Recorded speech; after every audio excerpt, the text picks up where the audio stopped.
Steph Curry is simply amazing. He's a 4-time NBA champion, a 2-time MVP, he's the all-time leader in three-pointers made, and he's now in the argument for being considered as a top 10 player in NBA history.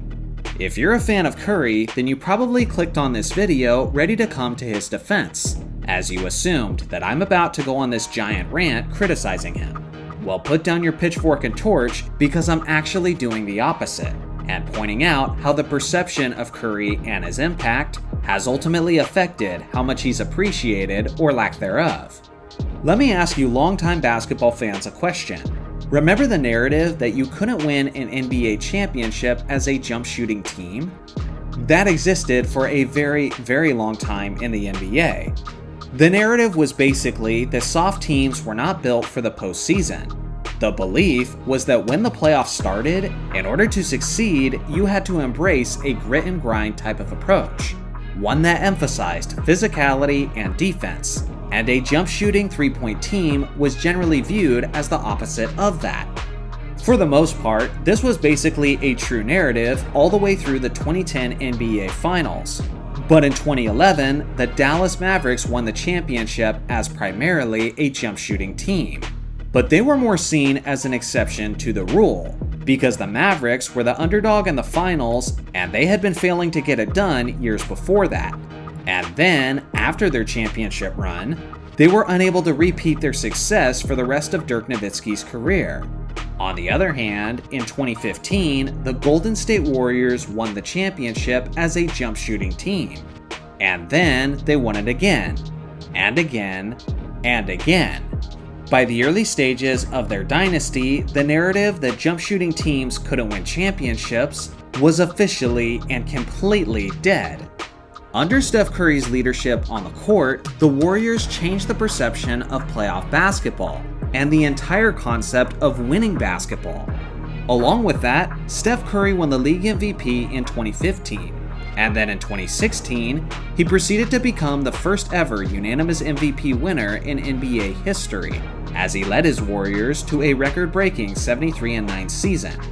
Prior to the beginning of the 2016 NBA Finals, many people were beginning to claim that Steph Curry had now surpassed LeBron James as the best player in the NBA. It's hard to say if the majority of people were saying this, but at the very least, a large portion of the basketball community was making this claim. This wasn't just any player temporarily becoming the face of the league, but this was a 6'3" jump shooter. This was a guy who made an NBA record 402 three-point attempts on the season, when no other player in NBA history had ever made it to 300. This was jaw-dropping, awe-inspiring, and unlike anything we had ever seen before. We had never seen someone make so many 30-foot bombs so regularly and so casually. It was literally amazing. And not only was he must-see TV, but he was quickly becoming almost everyone's favorite player to watch. He hadn't just changed the narratives about winning basketball, but he made basketball fans reimagine what the best player in the NBA could look like. It didn't have to be a towering Goliath like Wilt Chamberlain. It didn't have to be a stylish unicorn of an athlete like Michael Jordan. It didn't have to be a scary combination of size and speed like LeBron James. Now, people believe that the best of the best could simply be a skinny, undersized player with a nifty handle and an incredible jump shot. This period of time during the 2016 regular season was when Steph was the most celebrated. Sure, maybe he's moved up on most people's all-time lists since then. But as for the adoration and wonder of Steph Curry, it had never been stronger than it was in this moment in time.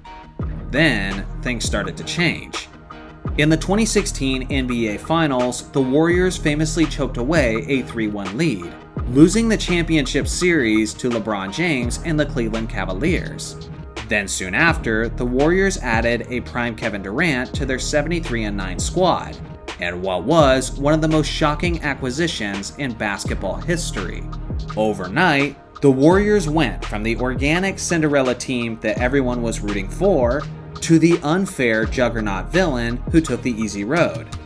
With an absurdly stacked roster, the Warriors proceeded to win the championship in 2017 and in 2018. But many people believed that those were some of the most boring seasons in NBA history, due to the Warriors warping the balance of power in the league. To make matters worse, during Golden State's dynastic run, their former head coach Mark Jackson famously got all of the sports headlines when he said that Steph Curry ruined the game of basketball. Basically, he said that Steph's three-point shooting had been so impactful that it essentially inspired a young generation of basketball players to ignore other aspects of the game and focus almost exclusively on three-point shooting. To a certain extent, this seemed to be the case in the NBA as well, as other organizations were looking to replicate the Warriors' success, and inevitably, everyone began shooting an insane amount of threes. After the rise of Steph Curry, the league spiked to the highest volume of three-point shots in history, and it's a number that's still climbing to this very day. Over time, this came with its own series of drawbacks. NBA viewership has become a growing concern, as many old-school basketball fans have given up on the modern game, claiming that it's a dying league. There are many reasons to speculate as for the cause of declining viewership, but one of the most popular choices is how the NBA has been watered down as a jump shooting league that lacks any defense or diversity of styles. It's one thing for nostalgic fans to make this claim, but in the years since Curry's rise, active NBA legends like Greg Popovich, Kevin Durant, and LeBron James have said that the NBA has become too one-dimensional and too influenced by the three-point shot. Now more so than ever before, NBA fandom has become extremely divided, with some celebrating where the league is today, while others have tuned out almost completely, only occasionally engaging when it's about criticizing the modern product. And whether or not it's fair, Steph Curry is the face of this modern product. He ushered in this new era of NBA basketball, thanks to his skill and dedication. But what was once celebrated and seen as a marvelous wonder has now grown stale and repetitive in the eyes of many. To some, Steph Curry is the symbol and cause of what's wrong with the modern NBA. Now, is this fair to Steph Curry? Absolutely not. And I personally still cherish the talent and artistry of his game. I still fondly remember the way he captivated audiences between 2014 and 2016. And I don't think I will ever look back on those years with disgust. But the reality is, many people are not appreciative of his changing influence on the game like they once were. And as a whole, it's affecting his legacy and how he will be remembered by the masses. Steph Curry is one of the greatest players and one of the most influential players of all time.